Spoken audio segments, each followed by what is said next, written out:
Hello guys, কেমন আছো তোমরা সবাই? আশা করি সবাই খুব ভালো আছো। আমি তানিয়া, তোমাদের তানি বিট্টু লাইফস্টাইল চ্যানেলে অনেক অনেক স্বাগত। এখন সকাল 7টা বাজে, আমি ব্লগটা এখন থেকে শুরু করলাম। ভোরবেলা থেকে আমার মা দোকানে রান্না শুরু করে দিয়েছে, আর আটা ময়দা মাখার দায়িত্ব আমার। এই দেখো, আটা ময়দা নিয়ে বসে পড়েছি। চলো ঝটপট করে আটা ময়দাটা মেখে নি, নয়তো বাবাকে 8টার মধ্যে ছাড়তে পারবো না। আর বাবা যদি 8টার মধ্যে না বেরোতে পারে, তাহলে দোকানের ওখানে গিয়ে কলে জল পাবে না। আরে আর বলো না, সব গোছাতে গোছাতে দেরি হয়ে গেল। প্রায় 8:30টার মতন বাজতে যায়, যেতে যেতে প্রায় 9টা বেজে যাবে। টাইম কলে তো আবার 9টা অবধি জল থাকে। আজকে বাবার যা জল পেতে কষ্ট আছে, কপালে ভীষণ দুঃখ। টিউবওয়েল থেকে জল টিপে টিপে আনতে হবে, আর একে হাঁটুতে ব্যথা, জানি না কি করবে। ঠাকুরের নাম নিয়ে দুগ্গা দুগ্গা করে বাবা বেরিয়ে পড়লো। আবার সেই আসবে বিকাল 6টার সময়। আর এত ব্যাগে মাল ভর্তি থাকে তো, পিছনেও অনেক জিনিসপত্র খাবার দাবার থাকে, আর সাইকেলে নিয়ে যেতে খুব সুবিধা হয়। দড়ি টড়ি দিয়ে বেঁধে নিয়ে তারপর যায়। না বাবা, দাঁড়িয়ে থেকে লাভ নেই, অনেকগুলো কাজ আছে আজকে, তাড়াতাড়ি চলো করে নি। আর এখানে রোদ উঠে গেলে বাসনগুলো মাজতেই পারবো না, ঝটপট করে মেজে নিয়ে উঠে পড়ি।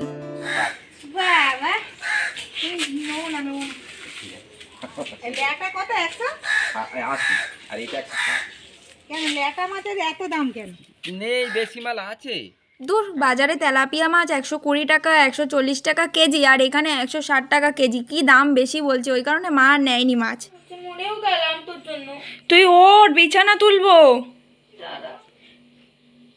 দাঁড়া মানে, তুই পড়তে বসেছিস? লোকেরা সকালবেলা উঠে পড়তে যায়, পড়তে বসে, তুই কি করছিস?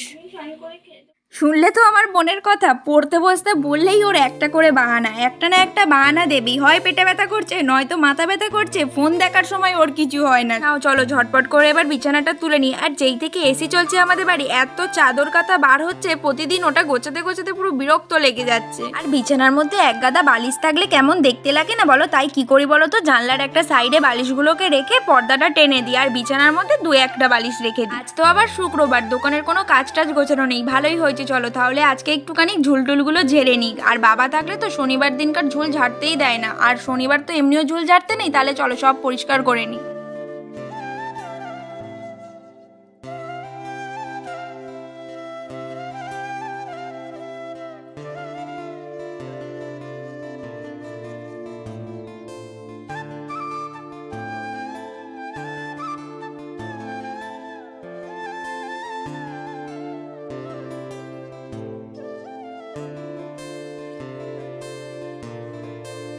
আর এই দেখো, মা শাক বার করে রেখেছে কাটবে বলে, আর ও চুপি চুপি এসে খেয়ে নিচ্ছে। বেলা 11টা বাজতে যায়, এখনো কিচ্ছু খাওয়া হয়নি। কাজ করতে করতে খাওয়ার কথা ভুলেই গেছিলাম। মা ঝটপট করে চাউমিন করে আর খেতে দিয়ে গেল। চলো ঝটপট করে আগে খেয়ে নিই, তারপর আবার কাজ হবে, আবার তোমাদের সাথে কথা বলবো।